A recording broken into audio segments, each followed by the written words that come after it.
Guys, welcome to my YouTube channel. मैं योगेश खंडेलवाल।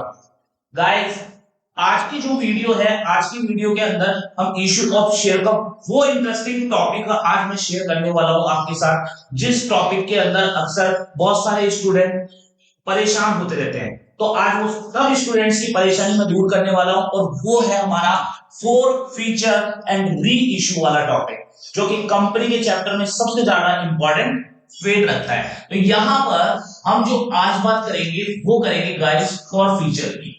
ये four feature होता क्या है?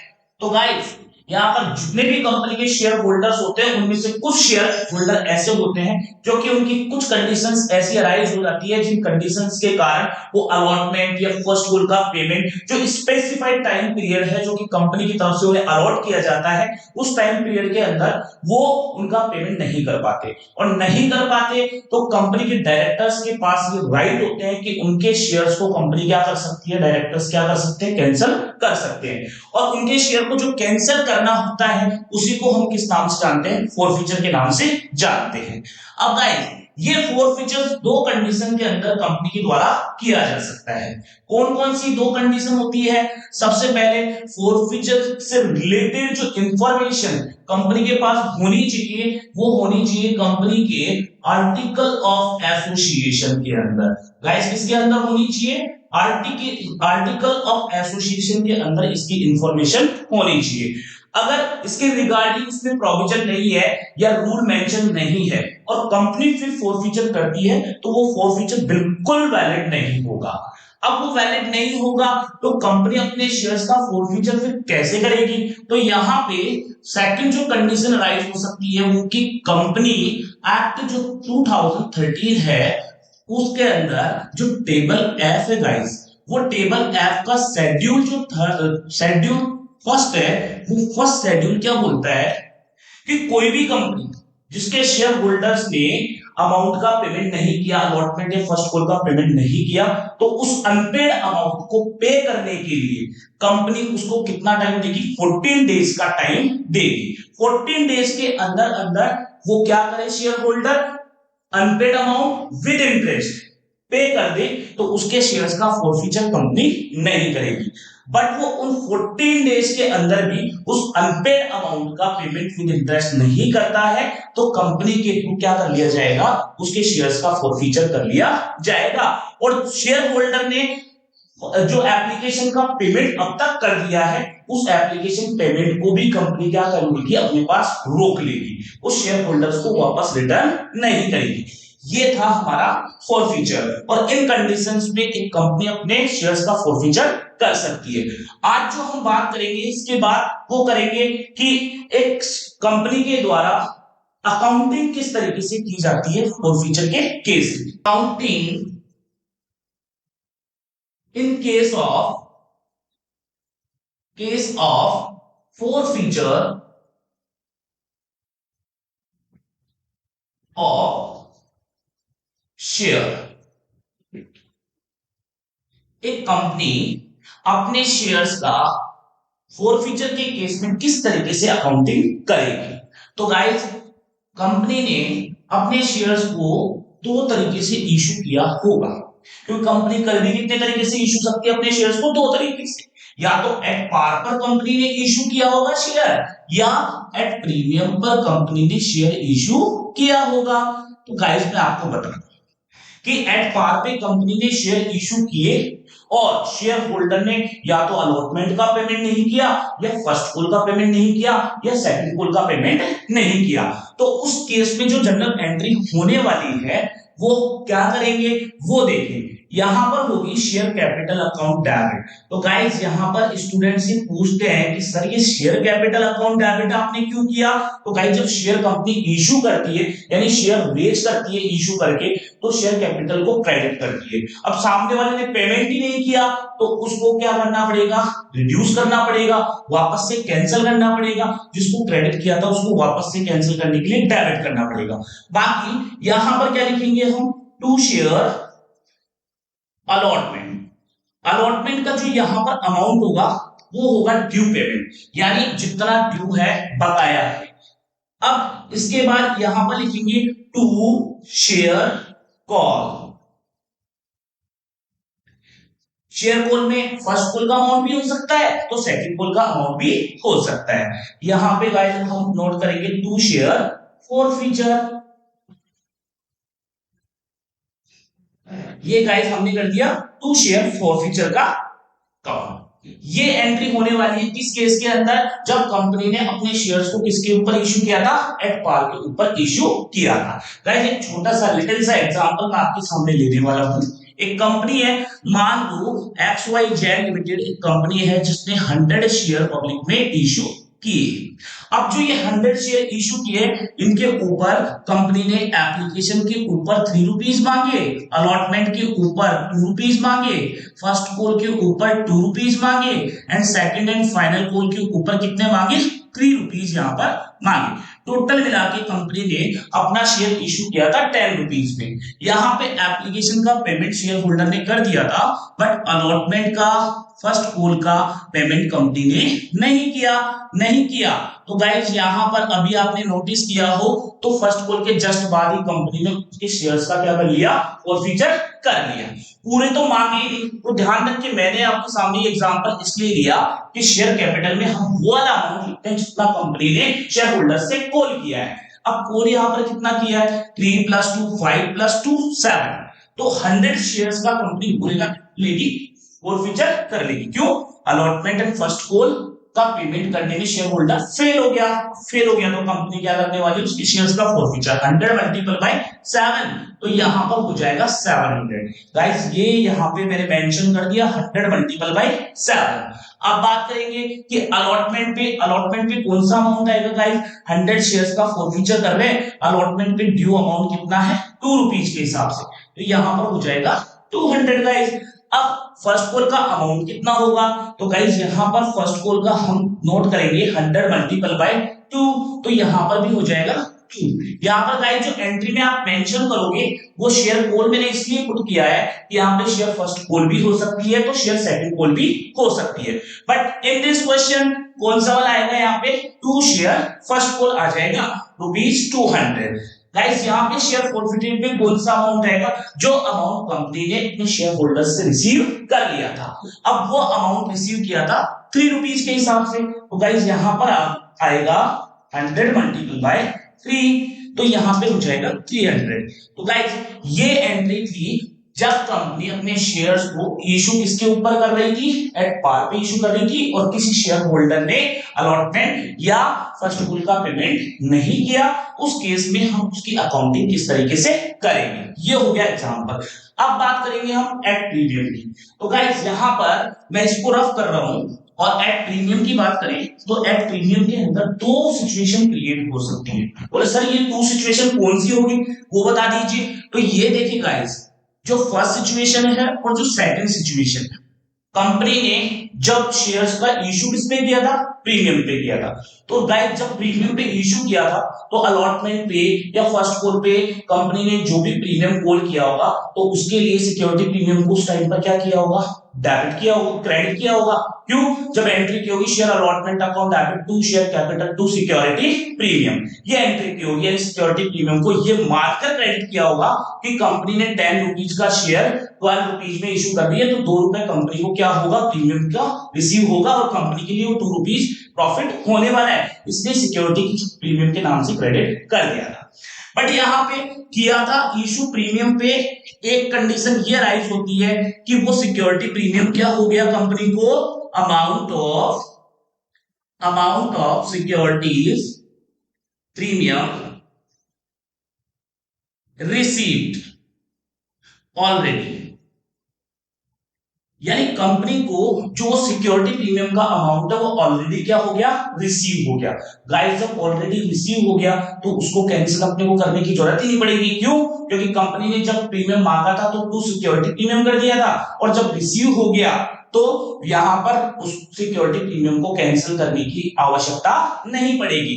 तो जब नीड नहीं पड़ेगी तो ये जो एंट्री होगी वो सेम एंट्री ही इस केस के अंदर हो जाएगी, यानी शेयर कैपिटल अकाउंट डेबिट जितना अमाउंट यहाँ पर कंपनी ने कॉल किया, टू शेयर अलॉटमेंट, जितना अमाउंट कंपनी को अलॉटमेंट का रिसीव नहीं हुआ, टू शेयर कॉल्स यानी फर्स्ट कॉल और सेकंड कॉल पे कितना अमाउंट कंपनी को रिसीव नहीं हुआ, टू शेयर फॉरफीचर, तो फॉरफीचर का अमाउंट आ जाएगा जितना कंपनी को अमाउंट रिसीव हो गया। बट एक बात इंपॉर्टेंट मैं आपको बता दूं, इस केस के अंदर कंपनी को सिक्योरिटी प्रीमियम का अमाउंट रिसीव हो चुका था, बट यहां पर मैंने आपको बोला जितना अमाउंट शेयर होल्डर से रिसीव हो गया, तो गाइस अमाउंट तो सिक्योरिटी प्रीमियम का भी रिसीव हुआ है, बट सिक्योरिटी प्रीमियम को कंपनी कभी भी फॉरफीचर नहीं करती है। सिर्फ जो शेयर का जो अमाउंट होता है, फेस वैल्यू होती है, उस फेस वैल्यू को ही क्या कर सकती है कंपनी हमेशा फॉरफीचर कर सकती है। जो सिक्योरिटी प्रीमियम का अमाउंट है उसको कभी भी फॉरफीट नहीं करेगी। अब बात आती है सेकंड सिचुएशन की, तो amount of securities premium not received by company, यानी कंपनी ने सिक्योरिटी प्रीमियम का अमाउंट या तो पूरा रिसीव नहीं किया या पार्शियली रिसीव नहीं किया। तो कुछ अमाउंट भी अगर कंपनी ने सिक्योरिटी प्रीमियम का रिसीव नहीं किया तो क्या होगा, जब कंपनी ने इशू किया था तो सिक्योरिटी प्रीमियम को क्या कर दिया था, क्रेडिट कर दिया था, और अब उस सिक्योरिटी प्रीमियम को जो क्रेडिट कर दिया था ये मानकर कंपनी ने ये अज़म लिया था कि कंपनी को वो क्या होगा, प्रॉफिट होगा, क्योंकि वो पैसा कंपनी को रिसीव होगा, प्रॉफिट होगा, तो इसलिए सिक्योरिटी प्रीमियम को क्रेडिट कर दिया था। बट सामने वाले ने पेमेंट ही नहीं किया सिक्योरिटी प्रीमियम का, तो पेमेंट ही नहीं किया तो ऑब्वियसली बात है कंपनी अपने अकाउंट में उसको क्रेडिट क्यों करके रखेगी भाई, उसको कैंसिल करेगी और कैंसिल करने के लिए क्या कर देगी, उसको डेबिट कर देगी। तो गाइस इस केस में जो एंट्री होगी वो हो जाएगी share capital account debit security premium account debit to share allotment account to share first call account to share forfeiture account. Guys इसको इस एंट्री को समझने के लिए हम एक छोटा सा एग्जांपल लेंगे। वो छोटा सा जो एग्जांपल होगा, हमारा एग्जांपल इस तरीके से होगा, यहाँ पे हमारी लिमिटेड है कौन सी वाली, मोदी लिमिटेड। अब ये मोदी लिमिटेड है, इसने शेयर इशू किए थे और शेयर जो भी इशू किए थे उसमें से एक शेयर होल्डर ऐसा था जिसके पास कितने शेयर्स थे, 500 शेयर्स। अब कंपनी ने जो पैसा मांगा था वो किस तरीके से मांगा था कि सबसे पहले जो एप्लीकेशन का अमाउंट था गाइस, वो एप्लीकेशन का अमाउंट था 2 रुपीज। अलॉटमेंट का गाइस जो अमाउंट था वो था 4 रुपीज, और 4 रुपीज कैसे था, इसके अंदर यहाँ पे 2 + 2 यानी 2 रुपीज, इसमें क्या था, प्रीमियम था। गाइस यहाँ पे हमारा जो फर्स्ट कॉल था वो फर्स्ट कॉल था 2 पॉइंट भी क्यों ले, हम पॉइंट्स में 3 ले लें यहाँ पे, एंड सेकंड जो कॉल है हमारा वो सेकंड कॉल कितने का होना है, 2 रुपीज का। तो गाइस यहाँ पर हो गया हमारा 2 and 2 4, इसको भी हम 3 का कर लेते हैं तो 10 का हमारा शेयर हो जाएगा, 10 + 2 रुपीज का क्या हो जाएगा यहाँ पे, प्रीमियम। तो ये बन गया हमारा क्वेश्चन कि कंपनी ने 500 शेयर इशू किए और वो इशू किसके ऊपर किए, 20% प्रीमियम के ऊपर इशू कर दिए। तो यहाँ पे 10 रुपीज का 20% कितना होता है, 2 रुपीज प्रीमियम होता है। अब यहाँ पे हुआ क्या वो देखें। सबसे पहले एप्लीकेशन रिसीव होगी। अब देखो गाइस, अलॉटमेंट रिसीव नहीं हुआ, फर्स्ट कॉल रिसीव नहीं हुआ, सेकंड कॉल रिसीव नहीं हुआ, भाई कंपनी के डायरेक्टर हो गए गुस्सा कि अब क्या करना है कि ये तो किसी कॉल का पेमेंट नहीं किया, सिर्फ एप्लीकेशन का पेमेंट किया और शेयर लेके बैठा हुआ है। अब बैठा हुआ है तो कंपनी क्या करेगी, बोले भैया तू पेमेंट कर, या तो किस कंडीशन के अकॉर्डिंग, कंपनी एक्ट 2013 के अकॉर्डिंग पेमेंट कर दे भैया 14 डेज के अंदर विद इन इंटरेस्ट, क्योंकि तूने ड्यू टाइम तक तो पेमेंट किया नहीं, अब 14 डेज का टाइम हम तेरे को प्रोवाइड कर रहे हैं, उस 14 डेज में विद इंटरेस्ट आप पेमेंट कर दो। अब उसने फिर भी पेमेंट नहीं किया तो कंपनी ने उसके इन शेयर्स का क्या कर लिया, फॉरफीचर कर लिया। अब इस केस में आप देखिए केस कौन सा बन गया कि कंपनी ने शेयर इशू किए थे किसके ऊपर, प्रीमियम के ऊपर, बट अलॉटमेंट ही पे नहीं किया, तो इसका मतलब प्रीमियम भी उसका हमारे को रिसीव नहीं हुआ। अब गाइस नहीं हुआ तो यहां पर देखिए 500 मल्टीपल बाय कितना हो जाएगा, कितना हो जाएगा, यहाँ पे कितना मांगा, पूरा का पूरा 10 रुपीज मांग लिया, 500 मल्टीपल बाई 10 तो ये हो जाएगा 5000। 500 मल्टीपल बाई 10 ये हो गया हमारा 5000। सिक्योरिटी प्रीमियम बोले 500 मल्टीपल बाई 2 रुपीज के हिसाब से सिक्योरिटी प्रीमियम का अमाउंट रिसीव नहीं हुआ। अलॉटमेंट अलॉटमेंट पूरे 4 रुपीज के हिसाब से आएगा, तो 500 मल्टीपल बाई 4 यहां पे हो गया 2000 का अमाउंट। फर्स्ट कॉल कितना रिसीव नहीं हुआ, 500 multiple by 3 1500 rupees amount receive नहीं हुआ। देन सेकंड कॉल फिर कितना हो गया, 500 मल्टीपल बाई 3 1500 हमने यहां पर रिसीव, सॉरी यहां पर जो होगा हमारा, हाँ फर्स्ट कॉल यहां पे हमने सेकंड कॉल नहीं लिखा, तो सेकंड कॉल हम यहां पर लिख देते हैं। इसको रिपीट हो गया,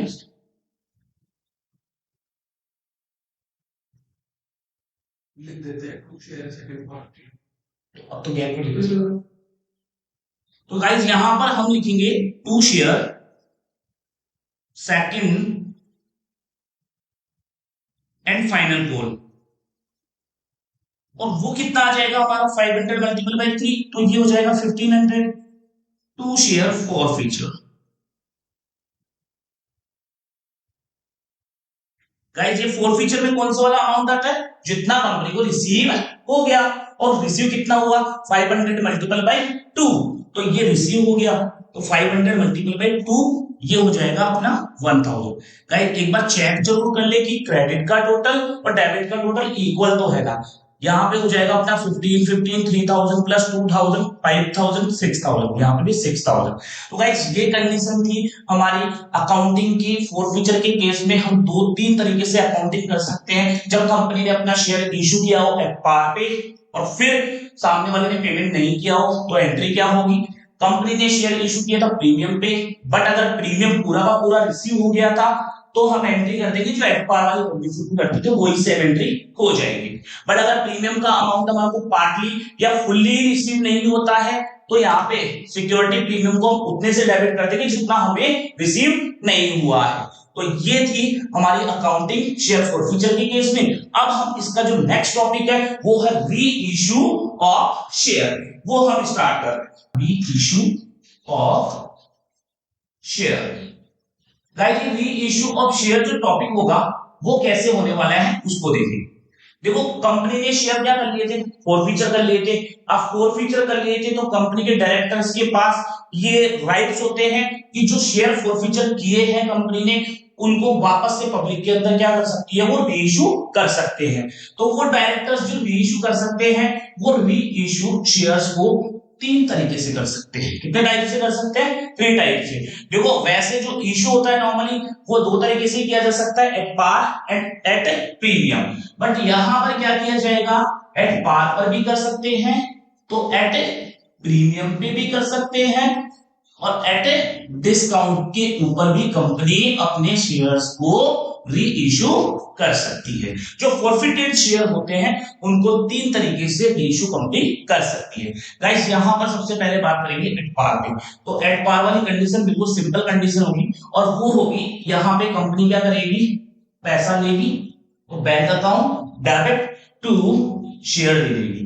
तो यहाँ पे टू शेयर कैपिटल, तो गाइस नॉर्मल एंट्री हो जाएगी, पैसा पूरा का पूरा यहाँ पर कंपनी रिसीव कर लेगी और शेयर दे देगी।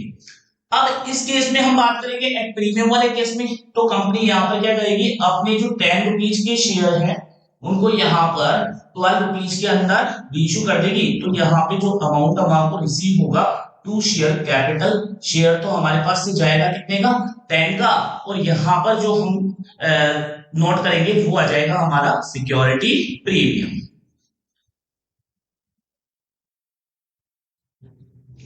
गाइस ये सेकंड कंडीशन हो गई। इसका अमाउंट मैं आपको बता देता हूं, 10 रुपीज का शेयर कंपनी ने फॉरफिट किया है, उसको 10 रुपीज के अंदर ही क्या कर दिया, उसकी फेस वैल्यू 10 रुपीज की थी तो कंपनी ने उसको 10 रुपीज के अंदर ही इशू कर दिया। गाइस यहां पर क्या है कि बैंक अकाउंट डेबिट, यहाँ पे 12 रुपीज के अंदर कंपनी ने शेयर इशू किया, शेयर दिया कितने का, 10 का, और कंपनी को यहाँ पर बेनिफिट कितने का हो गया, 2 रुपीज का। बट बात करें डिस्काउंट की तो देखिए गाइस यहां पर company bank account debit to share capital, guys यहां पर कंपनी ने शेयर तो दे दिया कितने का, 10 रुपीज का, बट जो अमाउंट रिसीव किया है उसकी एक लिमिट होती है। वो लिमिट कौन सी होती है कि कंपनी ने जब अपने शेयर्स का फोरफीचर किया था गाइस, तो फोरफीचर के टाइम पे जितना अमाउंट कंपनी को उस शेयर होल्डर से रिसीव हो गया था, लाइक दैट एप्लीकेशन का अमाउंट रिसीव हो गया या अलॉटमेंट का जितना अमाउंट रिसीव हो गया था, टोटल अमाउंट मान लो एक शेयर है 10 रुपए का, उस 10 रुपए के शेयर्स में से एप्लीकेशन का अमाउंट था 3 रुपए। अब वो 3 रुपए कंपनी को क्या हो गया था, रिसीव हो गया था। जब कंपनी ने फोरफीचर किया था उस टाइम पे ही कंपनी को क्या हो गया था, 3 रुपए रिसीव हो गया था, बाकी 7 रुपीज कंपनी को रिसीव नहीं हुआ था। तो जितना रिसीव हुआ था ना guys, maximum discount company reissue पर उस 3 रुपए तक ही दे सकती है, उससे ज्यादा का डिस्काउंट कंपनी रीइश्यू पर नहीं दे सकती। तो गाइस यहां पर जो डिस्काउंट होगा उस डिस्काउंट को डिस्काउंट के नाम से शो ना करके और हम किसके नाम से शो करते हैं, शेयर फॉरफीटेड अकाउंट डेबिट के नाम से शो करते हैं। क्यों, क्योंकि जब कंपनी ने उन शेयर्स को फॉरफिट किया था तो उस टाइम पे जितना अमाउंट फॉरफीचर में क्रेडिट किया था उसी अमाउंट में से कंपनी क्या दे सकती है, मैक्सिमम डिस्काउंट दे सकती है। यानी मैक्सिमम डिस्काउंट की रेट जो होगी वो 3 रुपए हो जाएगी। ठीक है, अगर कंपनी ने 2 रुपए रिसीव किए थे उस टाइम पे तो 2 रुपीज ही मैक्सिमम डिस्काउंट होंगे। कंपनी ने अगर 4 रुपीज या 5 रुपीज रिसीव कर लिए थे तो 5 रुपीज तक ही कंपनी क्या कर सकती है, मैक्सिमम रीइश्यू पर डिस्काउंट दे सकती है। तो गाइस ये बात आपको ध्यान रखनी पड़ेगी। बट मान लो कंपनी ने रिसीव किया था यहाँ पर 3 रुपीज, अब कंपनी ने 3 रुपीज किया था लेकिन जब रीइश्यू किया तो रीइश्यू कितने डिस्काउंट के ऊपर कर दिया, 2 रुपीज, यानी कंपनी को रिसीव कितना हुआ, 8 रुपीज रिसीव हो गया। बट यहां पर ध्यान रखिए इसके बाद एक एंट्री होगी और वो एंट्री होगी कि जो ये 3 रुपए था उसमें से कंपनी डिस्काउंट दे चुकी है 2 रुपए का, तो बाकी बेनिफिट कंपनी के पास कितना बचा हुआ है शेयर फॉरफिटेड के, अभी भी 1 रुपी। उस 1 रुपी को किसके अंदर ट्रांसफर कर देंगे हम, कैपिटल रिजर्व में। ठीक है, तो यहां पे जो शेयर फॉरफिटेड का अमाउंट होगा, then share forfeited account debit, share forfeited account debit to capital reserve. इस कैपिटल रिजर्व में हम वही अमाउंट ट्रांसफर करते हैं जितना अमाउंट हमारे पास शेयर फॉरफिटेड के अमाउंट में बचा हुआ है।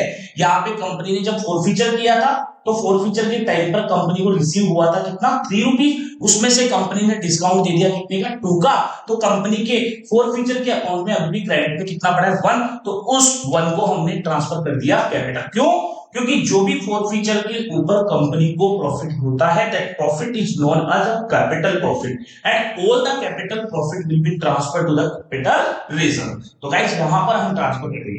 देखिए आप इस केस में भी ये वाली एंट्री होनी होती है, share forfeited account debit to capital reserve. ठीक है, share forfeited account debit to capital reserve, capital reserve. But guys ये हो जाए एंट्री और ये वाली एंट्री, इन दोनों एंट्रीज के अंदर इसके बाद इन दोनों के बाद भी ये एंट्री होती है। बट मैंने आपको बाद में क्यों बताया उसका रीजन मैं आपको बताऊं कि इसमें तो हम मैक्सिमम डिस्काउंट कितना दे सकते हैं जितना फॉरफिटेड के अंदर पड़ा था, इनके अंदर ना तो इसमें हमारे को डिस्काउंट देना पड़ा और ना इसके अंदर कंपनी को लॉस हुआ। तो यहां पर तो जितना कंपनी ने रिसीव किया था पूरा 3 रुपए, दोनों ही केस के अंदर यहां पे भी 3 रुपए रिसीव हो चुका था कंपनी को, यहां पे भी 3 रुपए 3 रुपीज कंपनी को रिसीव हो चुका था। तो पूरा का पूरा 3 रुपीज कंपनी के प्रॉफिट में पड़ा है, तो पूरा का पूरा कैपिटल रिजर्व में आप ट्रांसफर कर दो यहाँ पे।